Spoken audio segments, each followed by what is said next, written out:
Hola queridos amigos, aquí estamos en otra sesión VIK y personalmente muy contento, muy entusiasmado porque toda la vida una de mis pasiones fue el deporte y todavía lo sigo haciendo, y hoy día tener el honor de poder hablar con una gran persona y un gran deportista y además sommelier y amante del vino es una oportunidad impresionante. Hi everyone, here we are again in big sessions.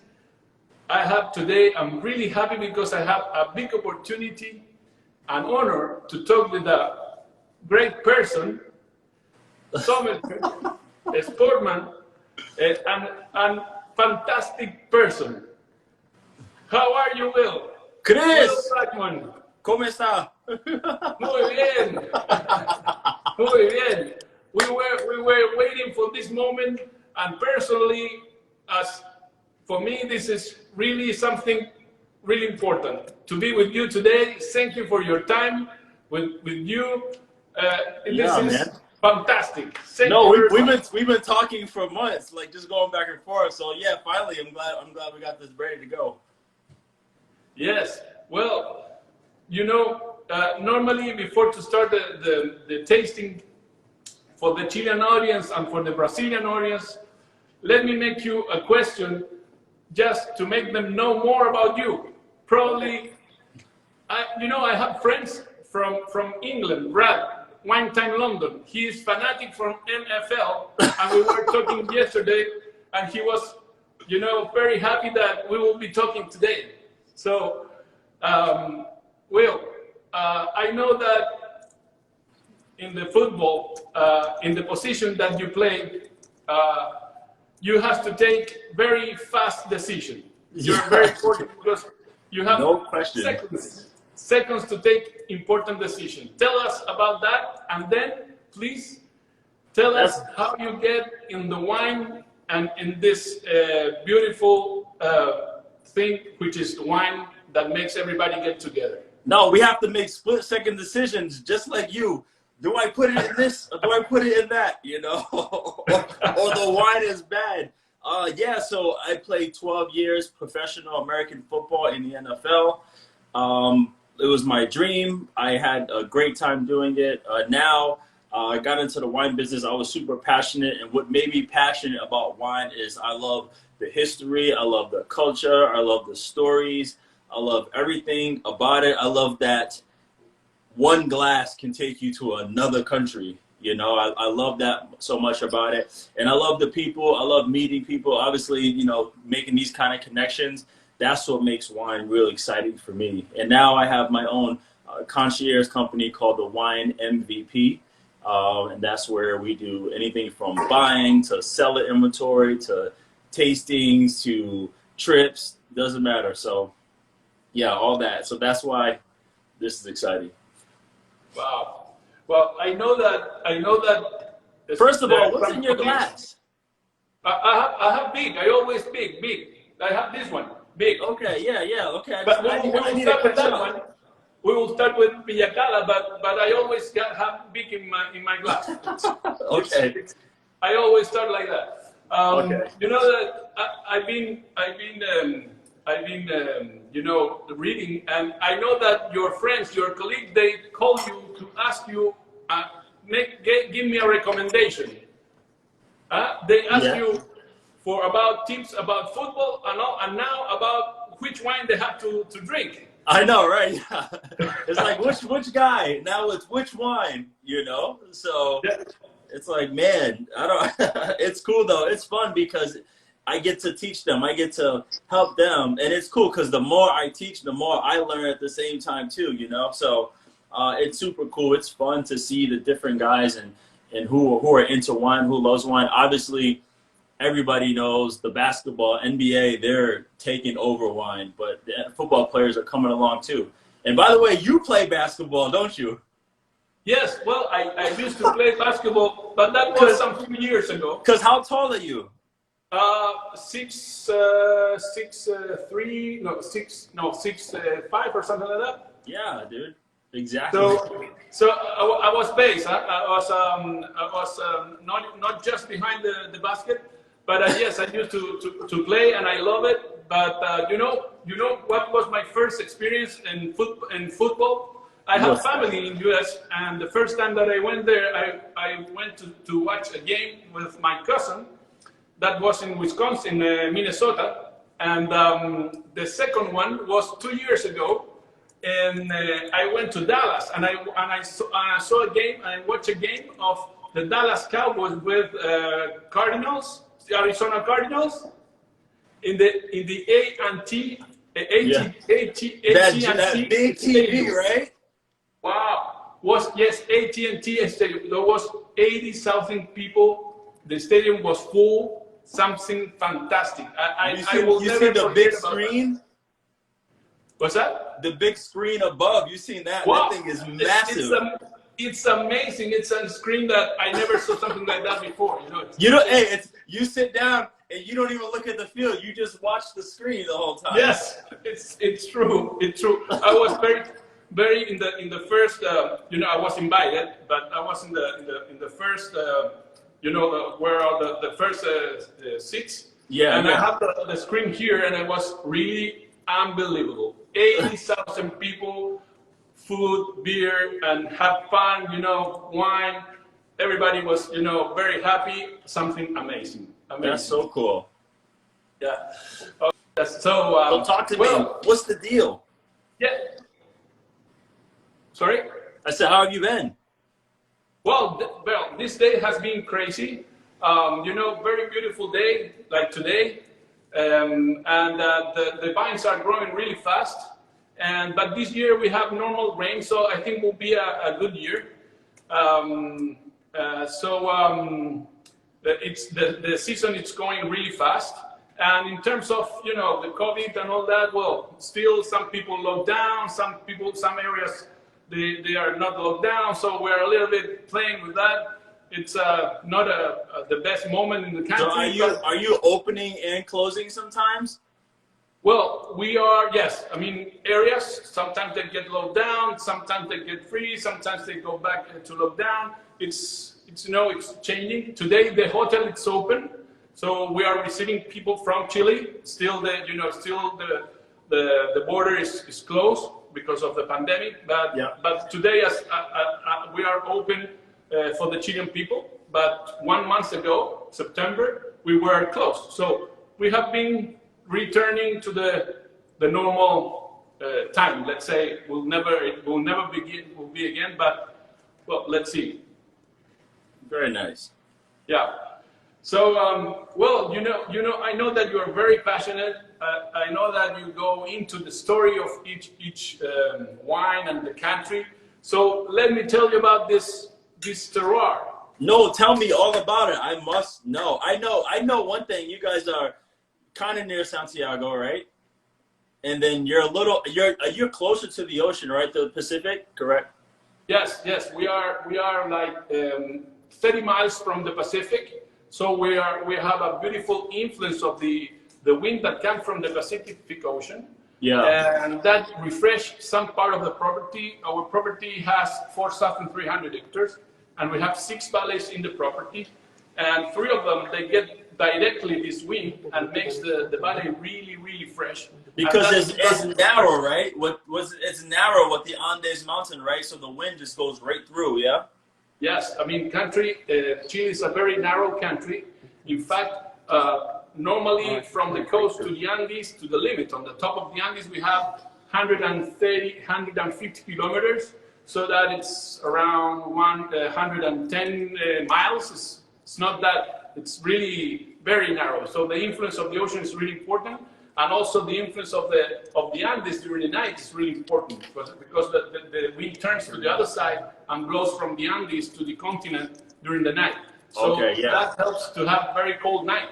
Yeah, very nice. Slows down the ripening for great acidity and stuff like that. Yeah.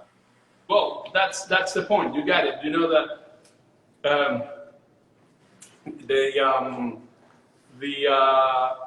this wind during the night give us that freshness, that beautiful acidity that makes the wine really alive, really, like vibrancy and vibrant. So it's really helpful. That's the key of this terroir.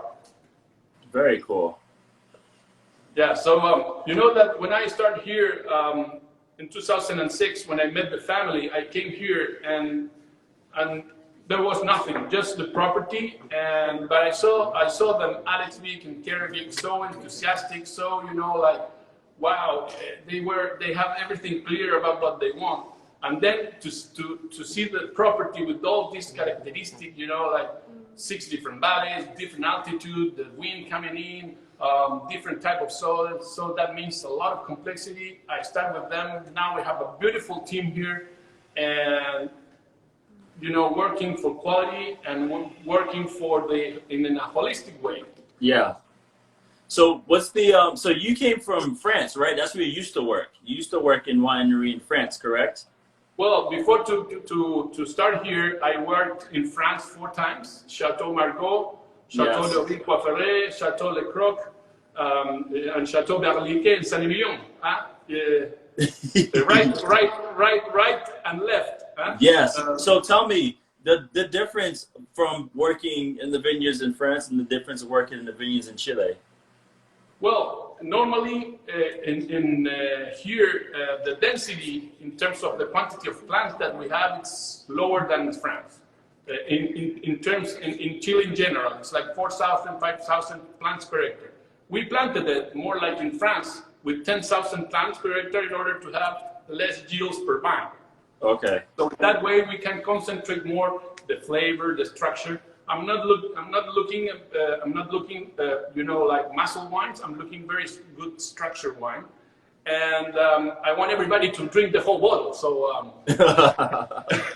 so very, very fine, elegant wine, and that's the main difference. That here normally you will find 5,000 plants per hectare, but in France it's like 10,000, and here we planted it in that way for the quality. Very cool. Yeah. Yes. You know that I spend more time in the vineyard sometimes than in the winery. For me, what I learned from my friends in France is that you make wine in the fields first, and then in the winery.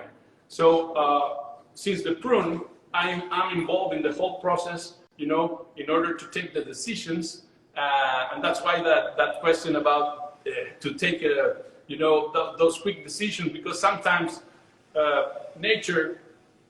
It's not pretty. You cannot go before the nature. Nature sometimes change, and you have to take a very decision. That's why the question. Especially in France. Especially in France, and here in Chile, everybody tends to think that the climate's really like every year the same, but it's not. I mean, we have cold years, hot years, cool spring, cool autumn. So everything changed the wine. So I spend a lot of time in the fields in order to take decision about what we're going to do to keep the style of our wine. Very cool. Yeah, I mean it's amazing when you spend the time in the fields. You really play forward in terms of, imagine that in December you see that it will be a hot summer. So then you won't take out leaves from too much leaf, because you will have too much sun and you can burn the skin.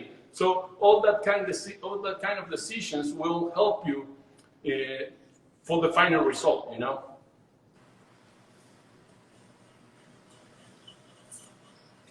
So talk to me. So what kind of what is the main soil and the terroir down there? So talk to me about that.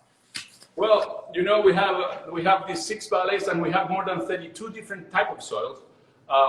We have granitic soils. We have riverside soils, because we are surrounded, so we have big creeks and the water runs, and during the winter it's like a river. So we have also very clayey soil. We have more sandy soils. We have a lot of different type of soils. That's why we work with rootstocks. Okay. We are the only one in Chile with 100% planted it with rootstock, which is not necessary in Chile because we don't have phylloxera. But I use the rootstock depending on the soil to keep more, the flavor at the moment of the harvest, to be more, more precise. Now, yeah, because that's a key thing too that most people don't know is that Chile doesn't have phylloxera. Now, what is that mainly due to? Is that due to like the Humboldt current, or why is it that Chile doesn't have phylloxera? What is the real story? Well, You know? there are no, we have been searching and researching about this. There are no one answer, but mainly the thing is that in our law we are allowed to irrigate. So the pH and the mineral from the water don't let them grow. That's one part. That could be one of the answers. But there's no one, and there's no one unique reason. We'll still look for, and we're lucky that we don't have the phylloxera. No, that's a big deal. Yeah, totally. So we are very lucky about that. And well, another thing that I have to tell you is that also for us it's really important that we What's going on over there? That's backstage problem. Yeah.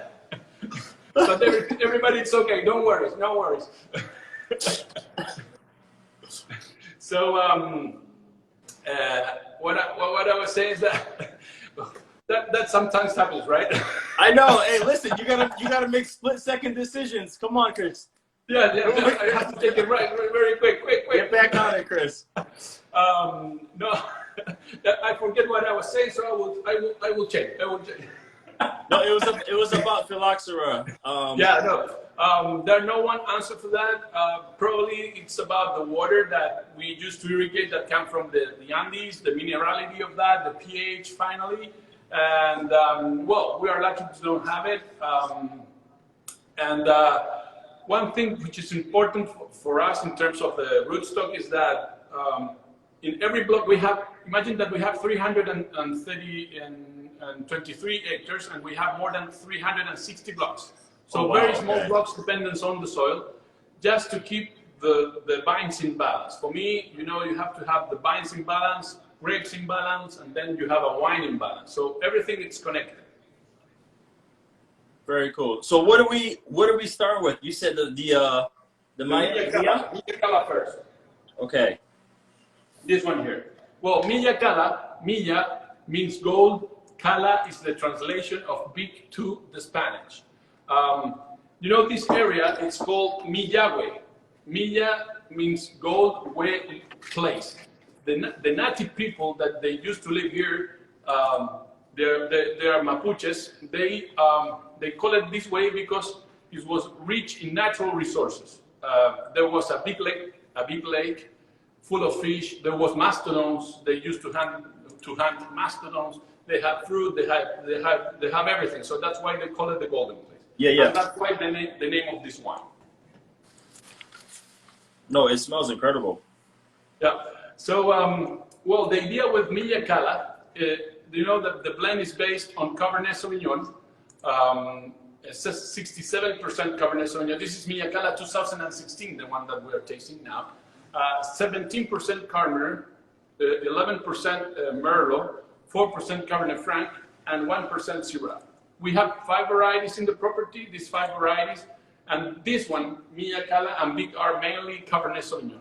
What I want here is to have a really fruit-driven wine, elegant but also easy to read, fresh fruit, beautiful soft tannins. You see the. Now, was this one picked? Was this picked on time? Sorry? Was this one picked on time? You mean like achieve the full ripeness? This one. Yes, I mean what I look here is to have the ripe tannins. That means round, but fresh fruit. At the moment that you buy the grapes, you feel the fresh fruit coming out. So that makes the wine really fruit-driven, but also soft tannins. And this year we harvested in let's say a little bit early in the season. Okay, It was a fresh year, but we started a little bit earlier because the yields were very low. So that's why that made us to harvest a little bit early in the season. Okay, right. You see it's round, soft. Has been in barrel for 20 months. Only French oak. This one has 15% new oak. The rest is first and second use. The idea here is more the micro-oxygenation to make the tannins more round and soft, and very fruity wine, you know. Beautiful color. There's some spicy flavors too. Yeah. Some touch of flowers from the Syrah. Definitely get some of the dark fruits from the Cabernet for sure in this one. That's true. It has some blackberries, dry plum. Yeah. You see that the acidity, it's beautiful acidity here. It's well balanced, it's round. Yeah, and what was the alcohol in this one? Because it's not. Alcohol, Oh, it's just rate 14, right on the money. That's Yeah, not it's- bad. That's good. That's really good. yeah, it's 14. Normally, you know that we don't have very high quantity of alcohol because of the high density. We have very low yields per vine. That means less than a kilo in this case, no more than a kilo. So finally, that makes that the tannins get ripe very early in the season before to have very high quantity of sugar. That's why the alcohol content in all our wines is not very high, but you can feel the tannins round, you know. Very nice. Yeah. The oak here, you know, the good thing is that what I want here is that even that the wine has been in barrel for 20 months, you don't feel the oak on the front. It's part of the blend, Yeah. and it's really involved in the wine. It's not on the front. It's just And use French oak barrels to this one, right? yes, only New? 100% French oak. It's because mainly because of the pores. The pores in the French oak are a little bit more smaller, so the micro-oxygenation is slower, and during the time you get let's say the roundness in the time that help you to have these real beautiful round tannins. See? Very nice. No, this is awesome. I'm having a mini birthday dinner tomorrow, so I'm gonna share these. Hopefully, they're still here, and I don't drink them all. Yeah, good. Thank you. Who will be the birthday will be? To whom? The celebration? Me? You will be your birthday. Yesterday Wow. was, yeah. Come on, that will be an honor to be present there with my wife. Wow. That's good. Yeah. Amazing. Really good. Well, Where are we going now? I'm following your lead. yes, we go to big now. Oh, yes. I've been waiting for this one. I haven't touched them. I have not touched them, so I waited for you. Yeah, this is everything was created for this wine. This is our icon wine. The whole concept, the holistic philosophy, everything was to create this wine.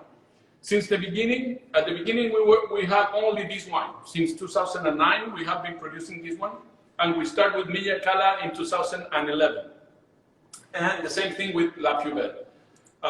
Here, what I want is to have a really complex wine in layers, really leaner. It's about Cabernet Sauvignon and Cabernet Franc.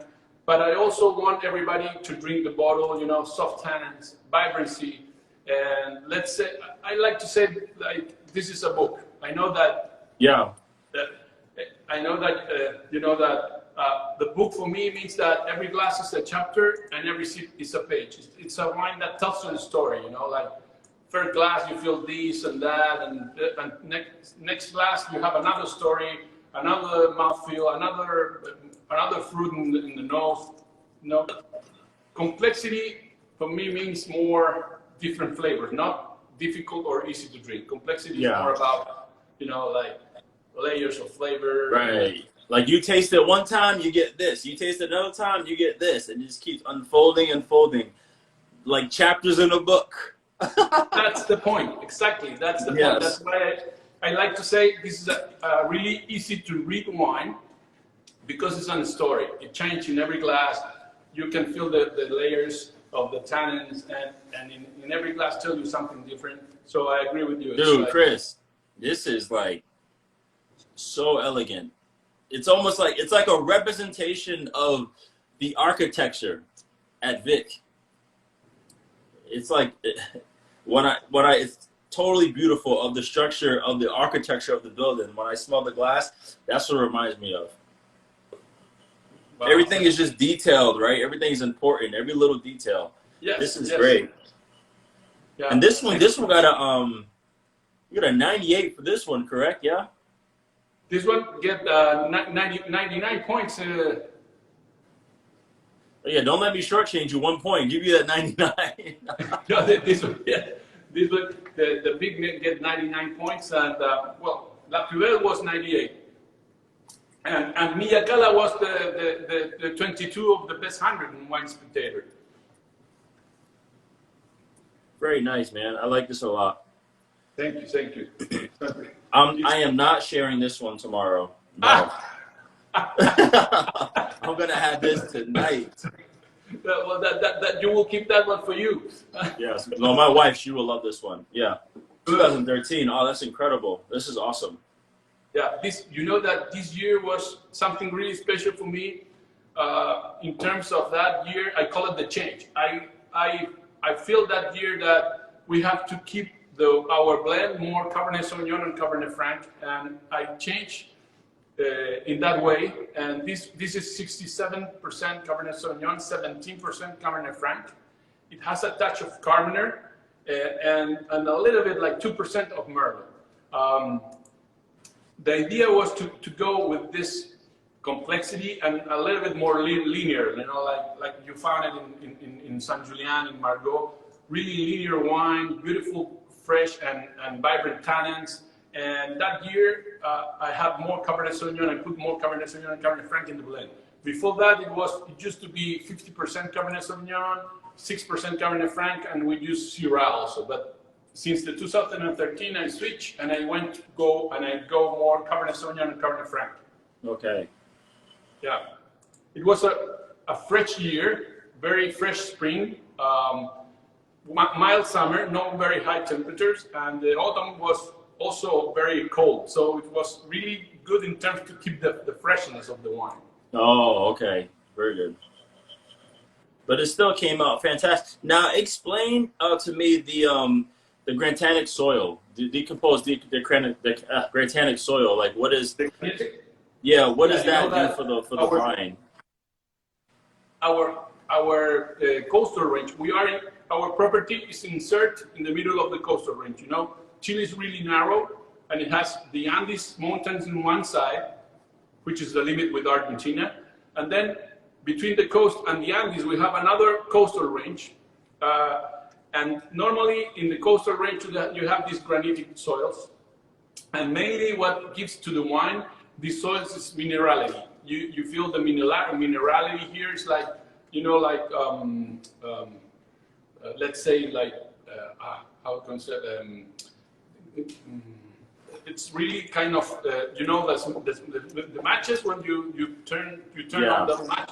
Yeah. You know, when you, I don't know, when I was a kid, I used to buy that, and you feel that like almost like a fire ash, right? Yes, yes. You know, you feel like salty something. You know, like that minerality. That the granitic soils give that minerality to the wine, and this is what this type of soils gives to our wine. So is that why that if it's not done right, it can be too smoky, huh? If you don't do it right, yeah, it can be too smoky. Yes, yes. The idea is to have just a touch of this and part of this to make it more complex, but not all about this. You know, so it has to be a touch that is really helpful and make the wine really elegant. But you have to have more things. So we have a very clayly soil. We have riverside. So we have a bunch of different kind of soils in this. Very cool. No, this is awesome. I don't know where my wife went. I'm gonna call her in here to have some. Good, great. Thank you very much. We have been doing, you know, this wine has been in barrel for 23 months.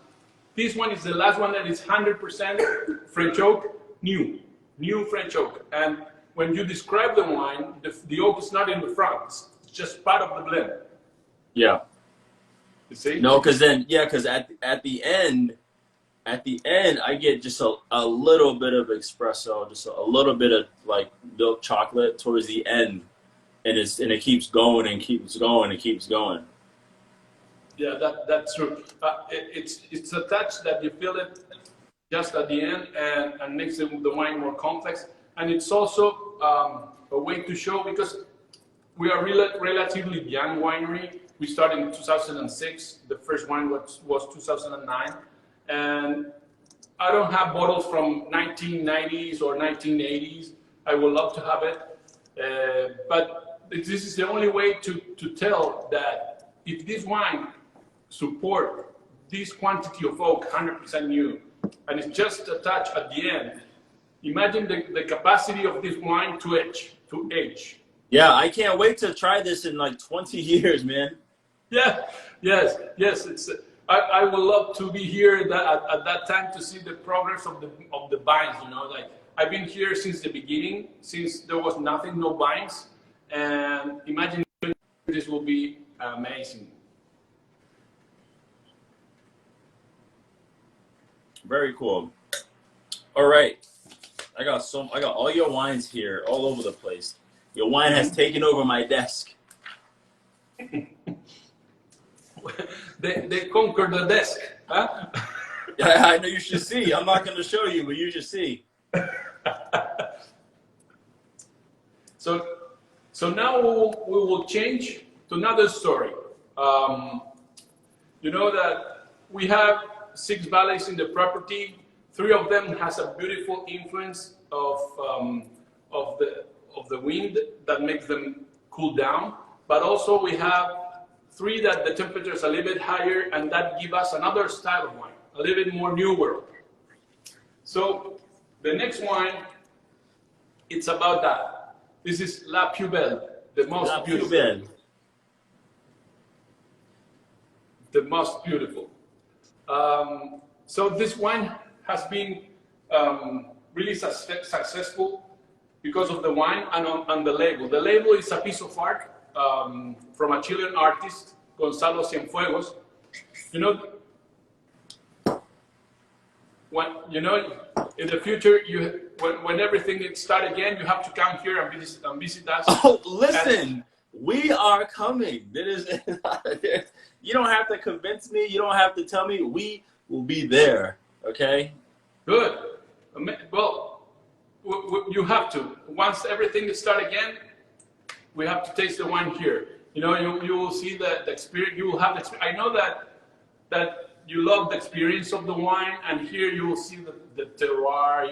You have what we call the big experience. It's that you will be involved in the whole process, and that will be amazing, man. So talk to me, La Pubelle. La Pubelle, it means what? The beautiful what? The most beautiful. The most beautiful. The most beautiful. La Pubelle. You know, the story is that we have in the property a hotel, 22 rooms based on art. Each room has art from a different artist, could be Chilean or from outside. We have Japanese artists, we have from all over the world. And one of the rooms, it's about Gonzalo Cienfuegos' art, which is Chilean. So the story is that in 2015, when we launched the hotel, before that, the family came and they were checking every room if everything was, you know, perfectly as they wanted. And they go into this room. The first one to go in was Cherry VIK, and she just go straight to this piece of art, which is 3 bottles, double magnum paint. She grabbed this one, you know, like, wow, this is the most beautiful. And then it became the idea to use this for the label. And, oh, that's cool. Yeah, and then, well, this wine became the wine of the family, because it has all their passion: wine, art and hospitality. You know. It's awesome. Well, this is a different blend. It has Cabernet Sauvignon. This is 2015 first. Also a cool year, but it was cooler in the autumn. The 13 was more cooler during the spring. It's 53% Cabernet Sauvignon, 34% Cabernet, and 13% Syrah. So it's more about Cabernet and Syrah. That's why it's more kind of New World style, you know? Yeah.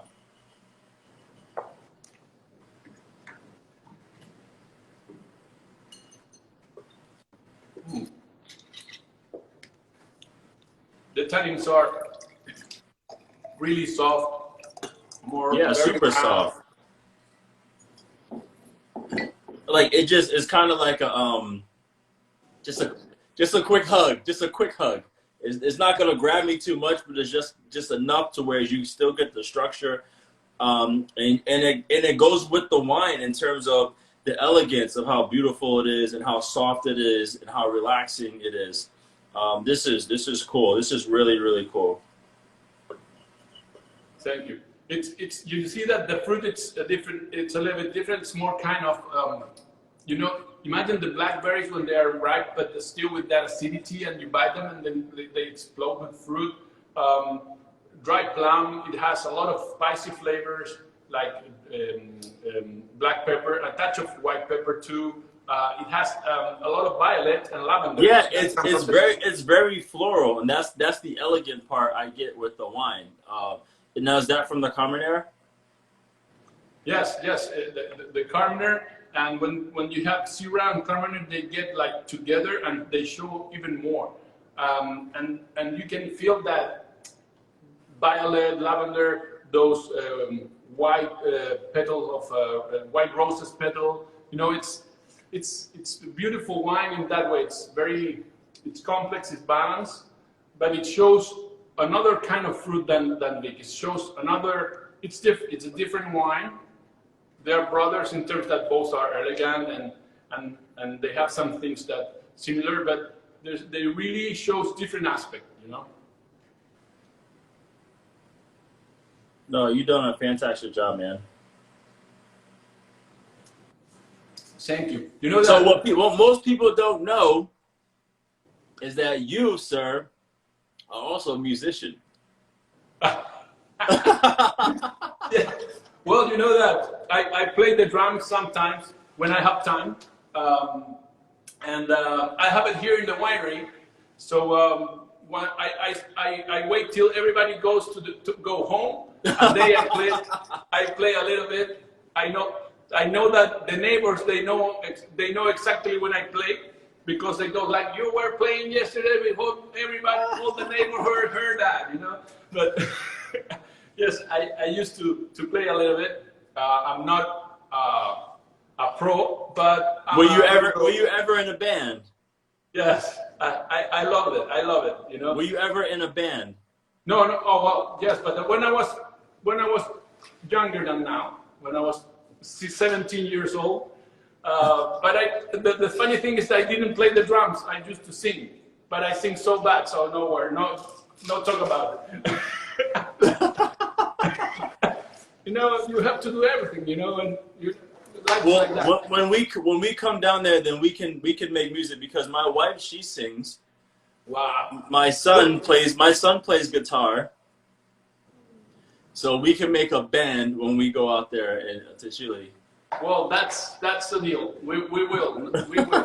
That will be so fun. So that will be great. Now, if you want me to sing, I need about 3 more glasses, and then I'll sing.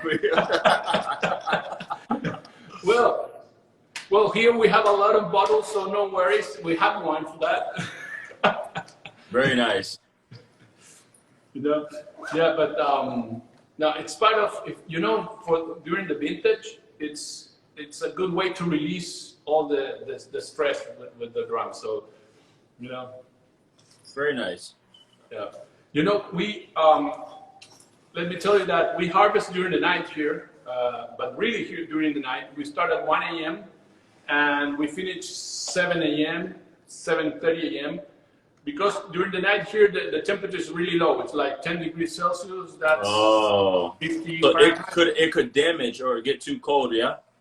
Yeah. So the grapes arrive cold naturally here, and I love to have like 4 or 5 days in cold maceration, so we don't have to turn to to cool them down. We don't spend energy on that because part of our philosophy is to be as sustainable as possible, as green as possible. So we do everything in order to avoid to spend energy, and to have a very low footprint, It's a way to help the nature, And also all our wines, let me tell you that all our wines, we don't add anything. There are no addings, no filtration. It's wild yeast. The ripeness, the softness of the tannins is just the time in barrel. I don't like to use something, It's but I believe those are the best wines. I feel like the wines that have the most stuff in it, those are the ones that are less expensive. It's like my aunt always told me, you want quality and you pay for quality, you'll get quality, Yes, so I agree. It's true. Well, I see some people like my shirt. Yes, they say it's fire. But no, the flowers. That's how La Pubelle is. La Pubelle, yeah, it goes very good with the La Pubelle, yeah. Yes. Okay. Are we headed to your rosé? Mm-hmm. After you might as well finish that. Yeah.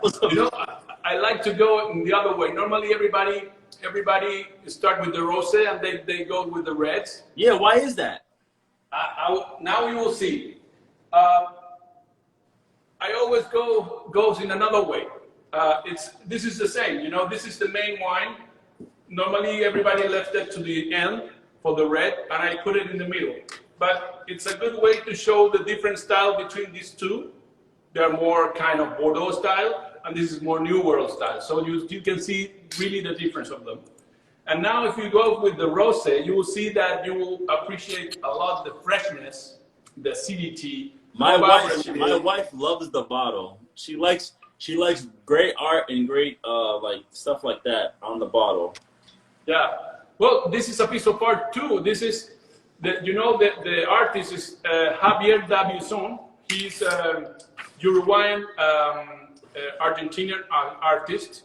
He works with the family in one of the hotels in Italy. You know that in Galleria Milano, in the downtown of Milano, there's the Galleria Vittorio, and they have a hotel there. We have a hotel there with also rooms about art. And this artist created this label just for this wine.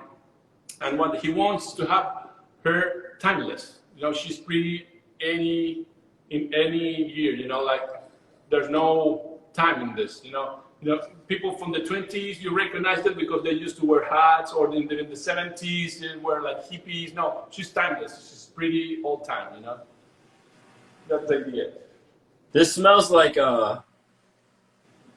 Provence. Yeah, that's a little bit the style. It's a very salmon color, very elegant. It has that funny aspect of the rosé because of the acidity, the freshness, but also it's really good for pairing with food. So also you can go very gourmet with this one. What we want here was to honor the wind that comes from the ocean that refresh our body and give us that freshness in the red. So we decide to have this one to show that part of the property, Because you get like the from like Antarctica, right? There's like this wind from there, right? The was the Humboldt, that comes by, yeah. Yeah, yes, that's true. You're totally right. We have a current that comes from the very, very south, like from the Antarctica, and goes up from the coast of Chile goes up till the north, and that's why the ocean is very cold. Here the ocean is like 10 degrees Celsius, that's 48 degrees Fahrenheit or 50 degrees Fahrenheit. So it's cold. That makes the wind that comes into the ocean, into the continent, also cold. And the current, the Humboldt current gives that to our country in terms of the freshness, but also is the reason to have the most driest desert in the world. In the north part of the Chile, we have a desert, and it's the driest in the world, and it's because of the current of the Humboldt current. That is weird, right? You have the Pacific Ocean over here, you have the mountains over here, you have the desert up here, and you have the Antarctica down below. Yes, it's true. That's why funny. It's true, and that's why they call it in the continent in South America. We are an island because we are isolated. Before the planes and the network that we have today, we were isolated because we have the desert in the north area, the Andes in one side, and then the ocean in the other side. So we were kind of an island in the continent. No, that's cool. Well, here you can see that.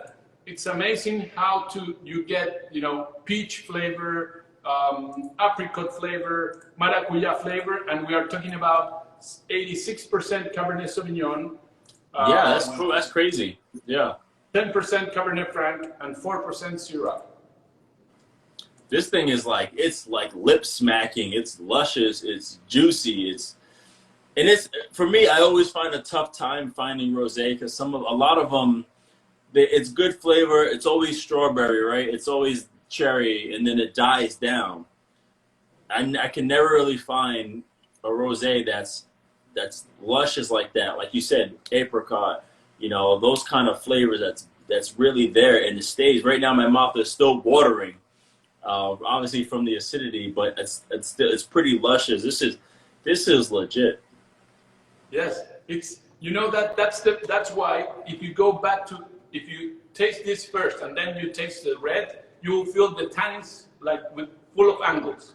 So that's why I prefer to keep the rosé at the end to feel that freshness, because now it's refreshing the mouth. You can feel the flavor, and if you go back to the reds, you will see that you will feel the tannins really, with angles. So that's why I prefer to have it at the end of the tasting. Yeah. That's the reason mainly.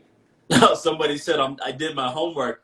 I'm actually in school, so all this is it's just like reminder. I just finished my WSET level 3. I'm also in school at Sonoma State, so when someone said I'm doing my homework, yeah, this is all. I'm in it. I'm an educator. I'm in it. So this is super cool with Chile. What I did not know though, I did not know Chile has been making wine for over 500 years. I didn't know that. Yeah, that's true. And everybody thinks that we are a very new world country making wine, and we have been making wine since the beginning when the Spanish people came here. We have been producing wine, and wine is for us part of the culture. Today, well, since 1980s, we have been exporting our wine, which is right. But we have been producing wine for a very long time. In fact, here you can find some properties where you have vines from 120 years old, because they were planted in the 18 something, and because we don't have phylloxera, those vineyard doesn't die, so didn't die. So yeah. Sorry, it's the wine. No, because before, what was the grape? Oh my gosh, it's gonna draw me. It starts with a P. The Pais. Pais, yes. There you go, Pais. Yes. That was the original, yeah? Yes, Pais was one of the first one that the first Hispanic people bring to the country. The second wave was Cabernet Sauvignon, Merlot, Carmener, and all the French, cepage. But the first one that came here was Pais, and that's why Pais is becoming now very popular. The good thing of Chile, Will, is that we are very diverse.